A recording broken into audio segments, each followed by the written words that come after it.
Puji Tuhan, Bapak Ibu sekalian yang dikasihi oleh Tuhan Yesus. Kita kembali di dalam memperhatikan firman Tuhan hari ini. Tuhan baik, Dia mau menjadikan saudara orang-orang yang berhasil, orang-orang yang menjadi pemenang di dalam kehidupan saudara hari ini. Haleluya, puji Tuhan. Kita melihat firman Tuhan dengan judul menjadi pemenang. Kita memulainya dari Roma pasal 8 ayat yang ke-37.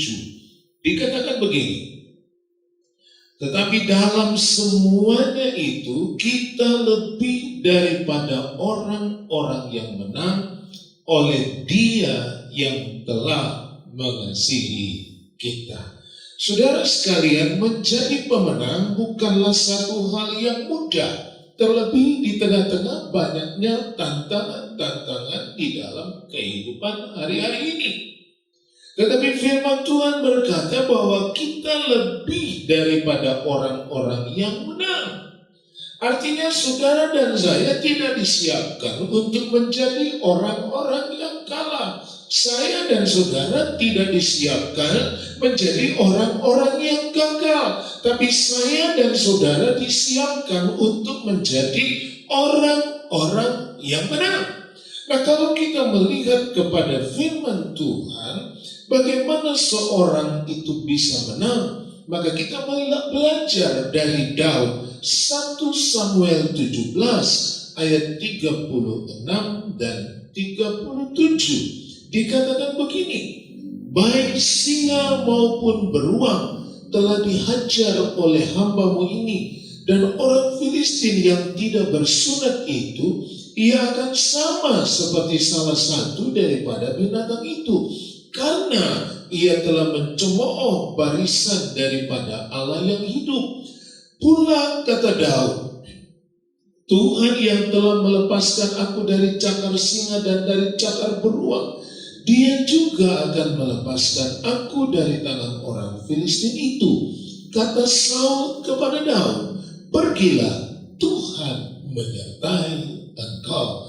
Saudara, kita mengerti bagaimana keadaan Daud ketika peristiwa ini terjadi.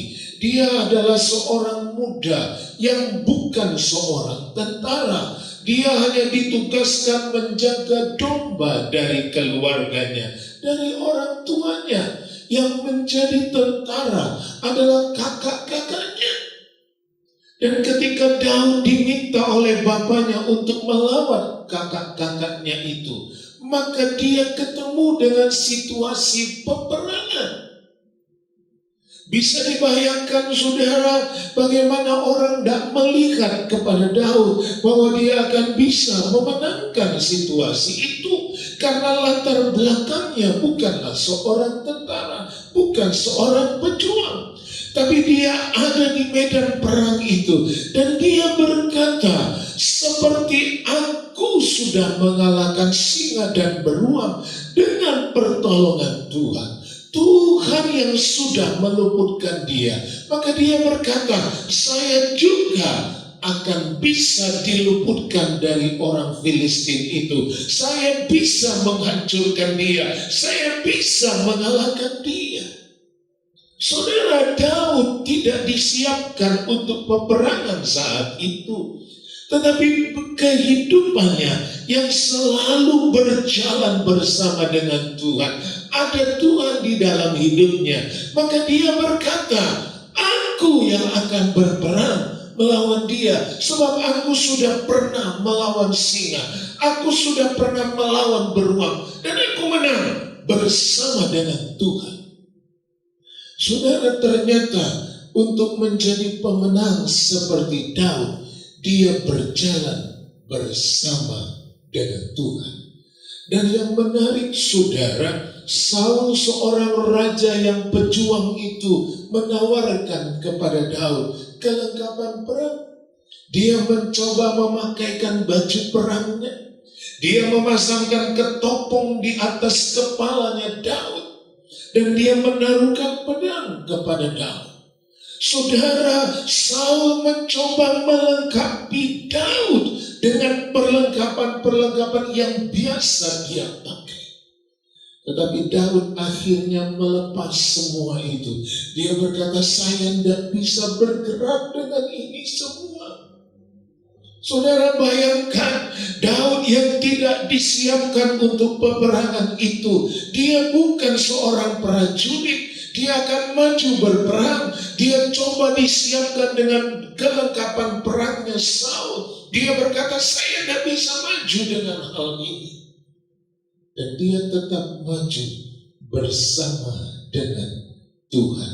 Pada ayat yang ke-45, dia bicara kepada orang Filistin itu. Dia berkata begini, tetapi Daud berkata kepada orang Filistin itu, engkau mendatangi aku dengan pedang dan tombak dan lembing, tetapi aku mendatangi engkau dengan nama Tuhan semesta alam, Allah segala barisan Israel yang kau tantang itu. Ini yang kita perlu cermati, saudara. Daud, sekali lagi saya katakan, tidak disiapkan secara fisik untuk berperang.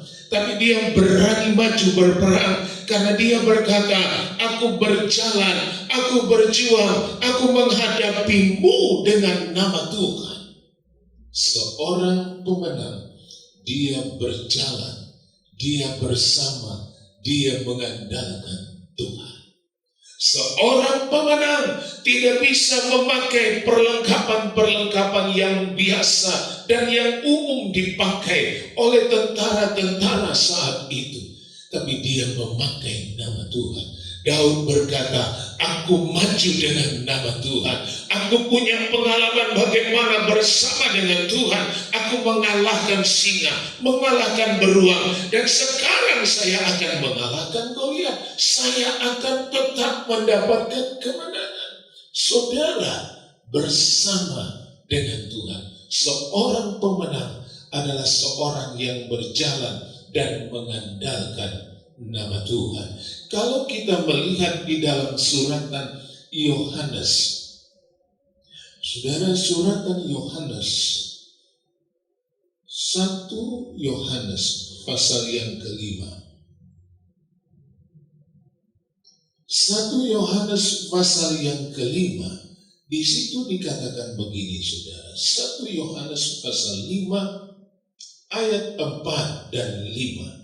Sebab semua yang lahir dari Allah mengalahkan dunia, dan inilah kemenangan yang mengalahkan dunia, iman kita.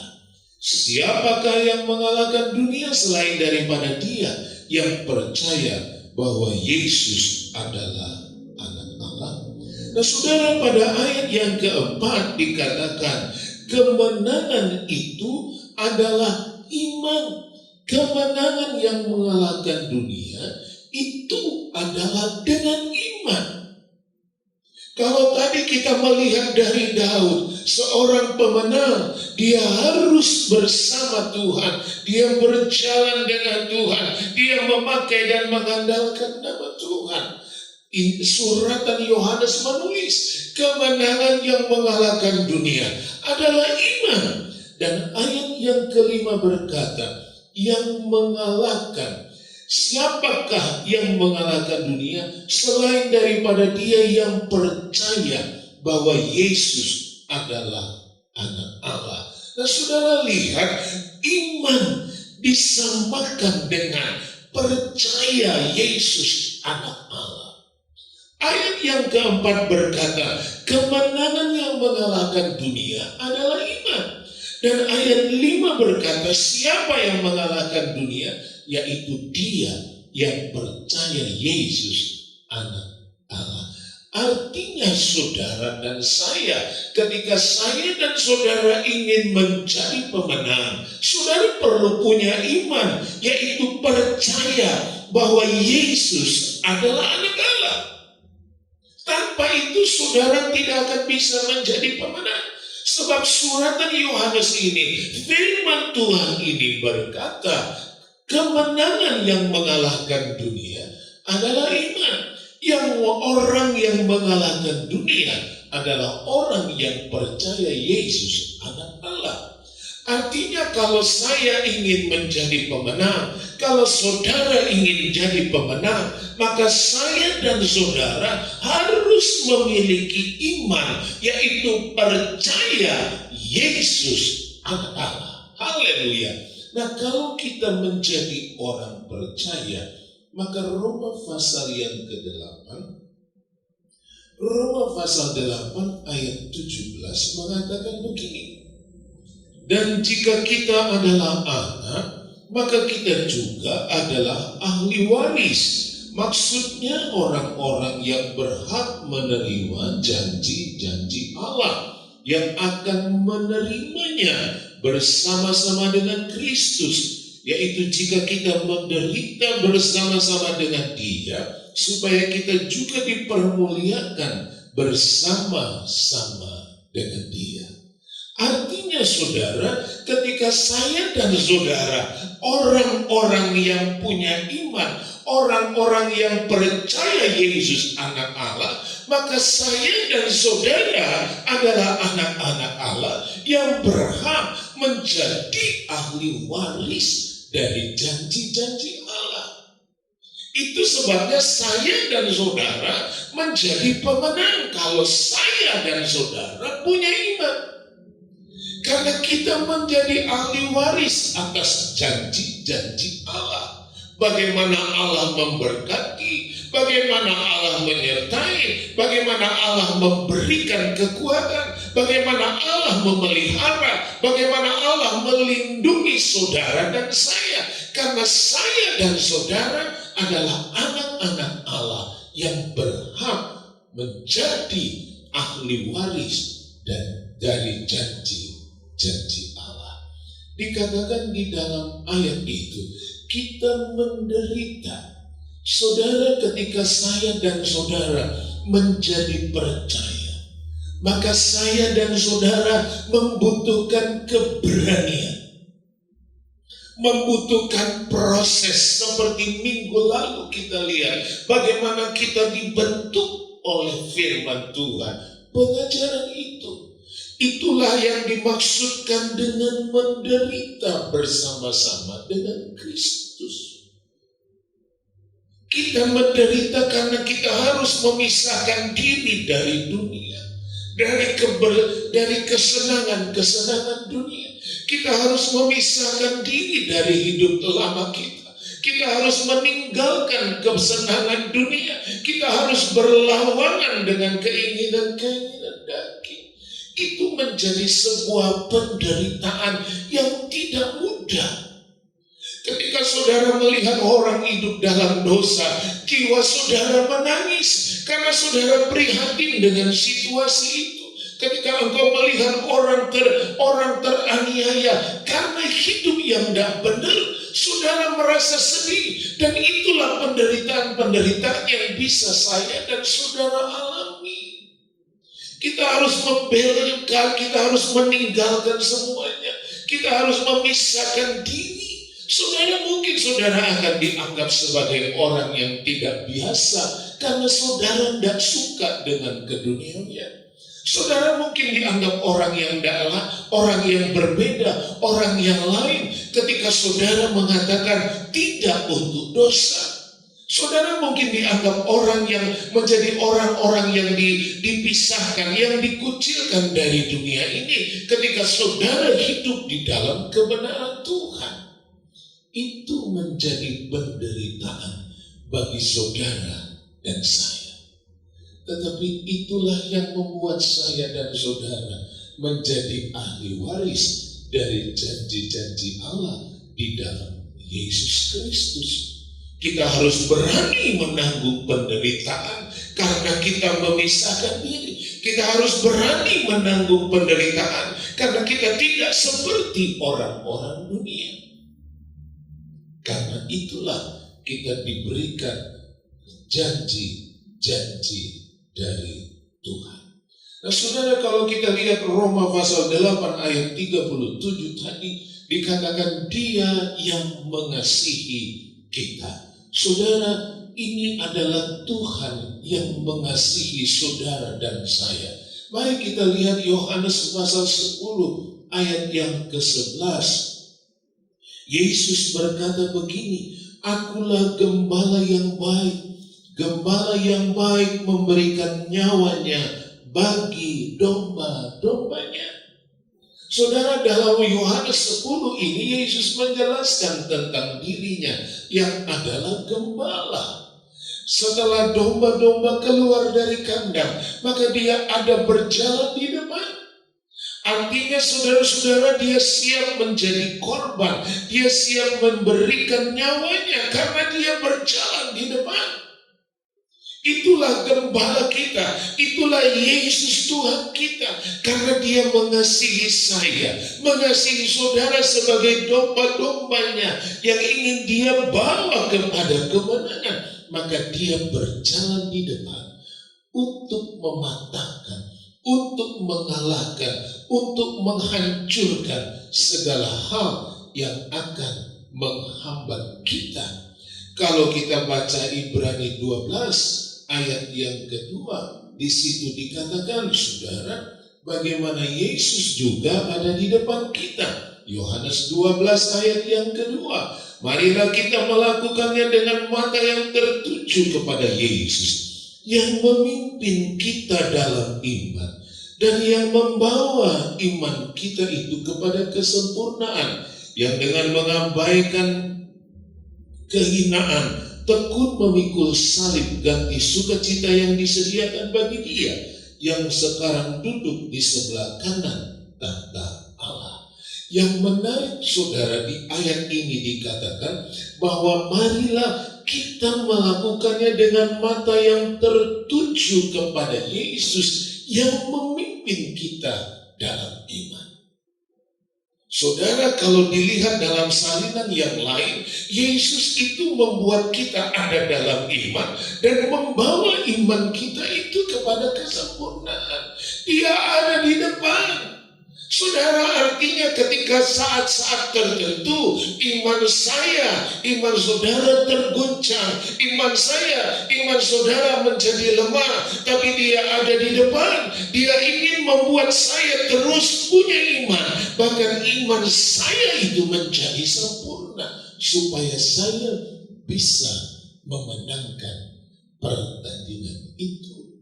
Saudara, inilah Tuhan yang mengasihi saya dan saudara. Dia ada di depan. Dia siap memberikan nyawanya. Dia memberikan nyawanya dan memimpin kita di dalam iman. Itulah bentuk kasih Tuhan. Itulah bentuk bagaimana Tuhan mengasihi saya, mengasihi saudara. Dia menyerahkan nyawanya karena dia ingin saudara menjadi pemenang. Dia membangkitkan iman saya karena dia ingin saya jadi pemenang. Dia membangkitkan imanmu supaya engkau menjadi pemenang. Tuhan yang mengasihi saudara selalu ada di depan. Dia ingin selalu bersama dengan kita. Dia selalu ingin menunjukkan kasihnya kepada kita. Dan dia mau melakukan banyak hal kepada kita. Wahyu 3 ayat 19. Wahyu pasal 3 ayat 19 dikatakan begini. Barang siapa ku kasihi, ia ku tegur dan ku hajar. Sebab itu relakanlah hatimu dan bertobatlah. Saudara, ini Yesus yang mengasihi. Dia ada bersama-sama saya dan saudara. Dia tidak hanya mengorbankan nyawanya di salib Golgota untuk saudara, untuk saya.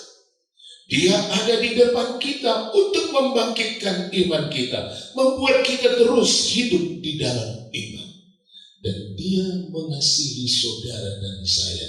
Dia menegur, artinya dia mengingatkan kepada kita. Dan dia menghajar. Menghajar itu artinya dia coba membentuk, meluruskan yang tidak lurus, membenarkan yang tidak benar, sehingga saya dan saudara siap menjadi orang yang akan memenangkan kehidupan kita. Dia mengasihi saudara. Itu sebabnya dia tidak hanya menjadi pemimpin yang berada di depan, tapi dia coba untuk menunjukkan kasih itu dengan menegur, dengan menghajar saya, karena dia ingin saya ini siap menjadi pemenang. Dia menegur dan menghajar karena dia ingin saudara juga jadi pemenang. Dia tidak ingin kita gagal. Dia tidak ingin saudara gagal. Dia tidak ingin kita menjadi orang yang tidak berhasil. Tapi dia ingin jadikan kita pemenang. Dan dia mengasihi saudara. Dia mengasihi saya. Dia ingin selalu kita ini hidup dalam iman. Dia ada di depan untuk membangkitkan iman saudara dan saya. Dia menghajar. Dia membentuk saya. Ketika ada hal yang kurang tepat, dia membetulkan saya. Ketika saya ada menyimpang, dia meluruskan saya. Karena dia ingin saya jadi pemenang. Dan itu sebabnya dikatakan di dalam Wahyu 3 ayat 19. Itu relakanlah dirimu. Karena Tuhan ingin saudara menang.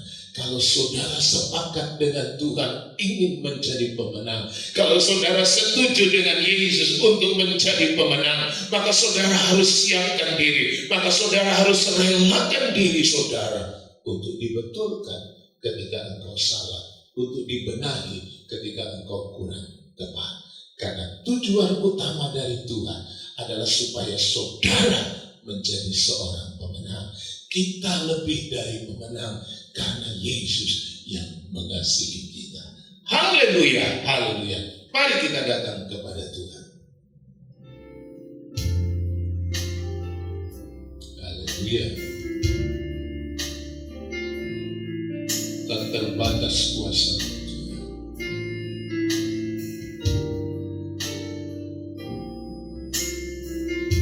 Tak terbatas.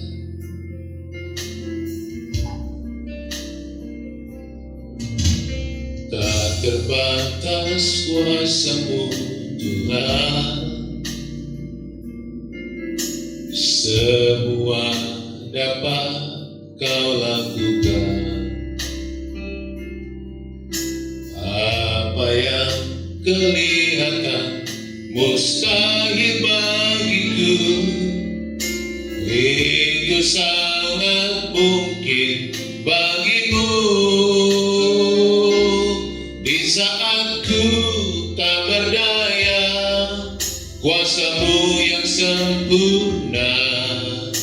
Ketika ku berdoa, mukjizat itu nyata. Bukan karena kekuatan, namun Roh-Mu ya Tuhan. Ketika ku berdoa, mukjizat itu nyata. Di saat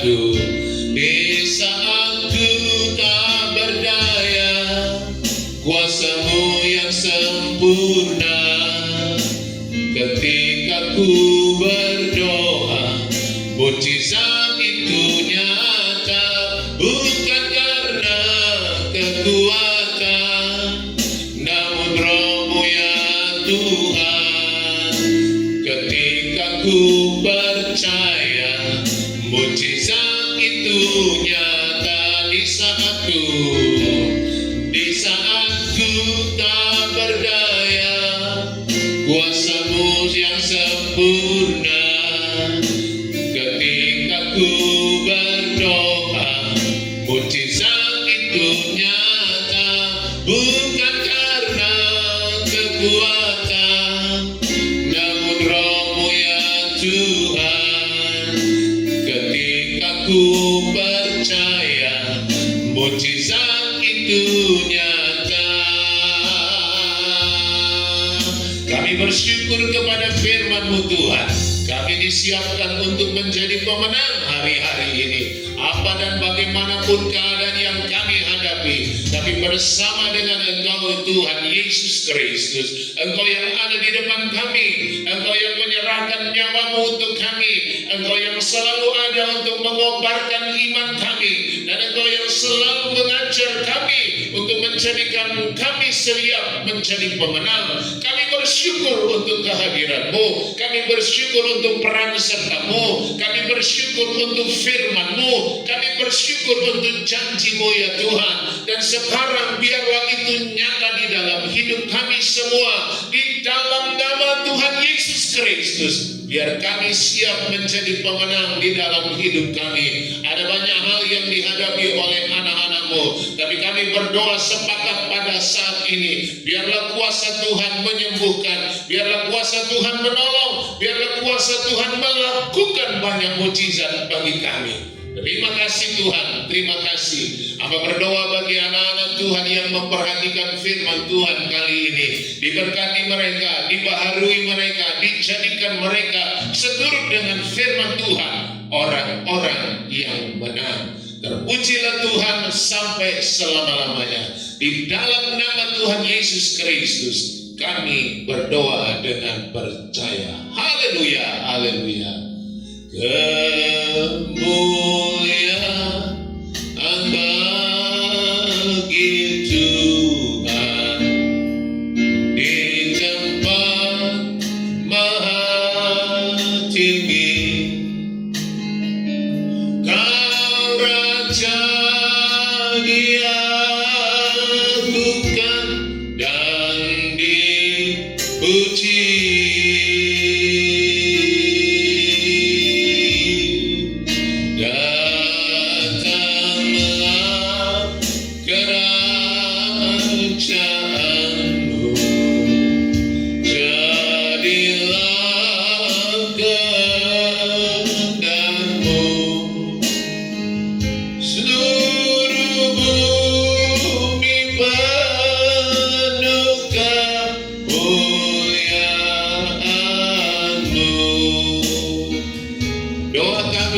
Bangsa dan negara kami, bagi Bapak Presiden kami Bapak Joko Widodo, Wakil Presiden kami Bapak Ma'ruf Amin. Tuhan berkati dan beri hikmat kepada mereka sebagai pemimpin di negara ini, juga seluruh perangkat dan aparat di negara kami ini. Tuhan sertai dengan hikmat akal budi dari Tuhan, supaya mereka dapat mengemban tugas mereka dengan baik. Kami terus berdoa untuk kondisi di bangsa kami ini ya Tuhan. Pandemi yang sedang dihadapi bersama, Tuhan tolong supaya kami dapat melewatinya dengan baik. Apa yang dikerjakan oleh pemerintah kami dengan mengadakan vaksinasi untuk seluruh warga kami Indonesia ini, mari tolong Tuhan Yesus supaya semua berlangsung dengan baik. Kami menyerahkan seluruh kegiatan dan rancangan-rancangan yang lain, baik tentang prokes Tuhan, biarlah seluruh kami boleh mentaatinya. Demi Tuhan Yesus, kebaikan kami bersama. Terus kami berdoa, biarlah Tuhan mengerjakan pemulihan untuk bangsa dan negara kami ini. Menolong para pemimpin gereja, biar kami sepakat untuk menjadi pendoa syafaat di hadapan Tuhan, mengangkat negara dan bangsa kami di hadapan-Mu Tuhan, sehingga kami boleh melihat lawatan Tuhan terjadi di tengah negara kami ini. Berkati gereja-gereja-Mu ya Tuhan, dengan segala anugerah dan kemurahan Tuhan. Di dalam nama Tuhan Yesus Kristus kami naikkan doa kami, dan di dalam nama Tuhan Yesus Kristus biarlah kami boleh menerima berkat yang melimpah dari Allah Bapa, kasih sayang dari Tuhan Yesus, serta persekutuan dari Allah Roh Kudus, tinggal dan ada di dalam hidup kami hari ini sampai Maranatha. Dengan ucapan syukur dalam nama Tuhan Yesus kami sudah berdoa. Haleluya, haleluya. Amin.